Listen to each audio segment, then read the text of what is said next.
చూడండి తెలుగు మిత్రులారా, ప్రార్థించండి. మన దేశం దిశ దశ ఎట్లా వెళ్తుంది? చాలా విచిత్రం.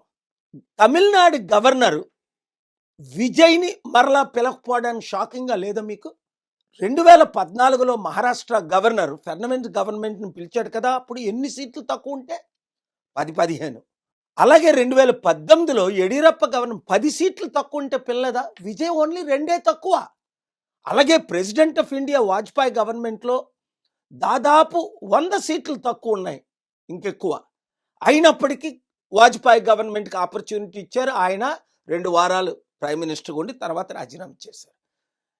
ఇంకా ఇంపార్టెంట్, మన పివి నరసింహారావు గారు 25 ఎంపీ సీట్లు తక్కువ ఉన్నప్పటికీ 5 సంవత్సరాలు ప్రధానమంత్రిగా కొనసాగారు. మరి ఇక్కడ ఏం అన్యాయం ఇది? మన సౌత్ ఇండియాలో అంటే ఎవరో ఎక్కడో బటన్ నొక్కితే అలా ఫాలో అవ్వడమేనా? ఇండియా ఇమేజ్ని కంప్లీట్గా డిస్ట్రాయ్ చేయడమేనా? అందుకే ప్రజలారా, మీరే బుద్ధి చెప్పాలి. దాదాపు 32% తమిళనాడులో మన ఫాలోవర్స్ ఉన్నారు. క్రిస్టియన్స్ ఏంటి, తెలుగు ఏంటి, ఇంక యూత్ని కలుపుకుంటే దాదాపు 50-60%. 2 సీట్లున్న వీసీకే ఇప్పుడు విజయ్ని డిప్యూటీ సీఎం పోస్ట్ అడుగుతున్నాడు. 2 ఎమ్మెల్యేలు. ఎందుకంటే కాంగ్రెస్, సిపిఎం 9 ఆల్రెడీ మద్దతు ఇస్తున్నారు.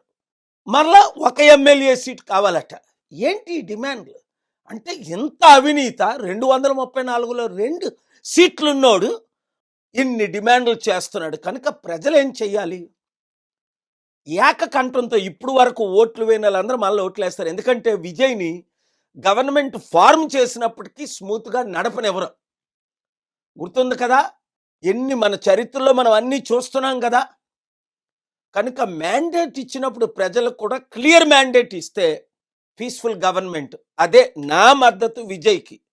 ఎప్పుడైతే స్టాలిన్ మన శాంతి సభకు పర్మిషన్లు ఇవ్వలేదో, అల్లరి పెట్టాడో, ఇబ్బందులు పెట్టాడో, ఆ రోజు నుండే నేను స్టాలిన్కి వ్యతిరేకంగా క్యాంపెయిన్ చేసింది. ఆయన మాజీ ముఖ్యమంత్రి అవుతాడని చెప్పింది మీరు మీడియాలో చూశారు.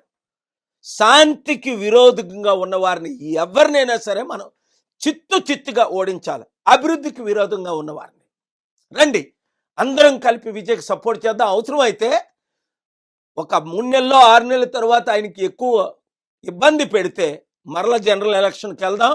107 కాదు 170, 180 వచ్చేటట్టు మనం అందరం క్యాంపెయిన్ చేద్దాం. ఈ వీడియో ప్రతి ఒక్కరికి షేర్ చేయండి. Thank you very much.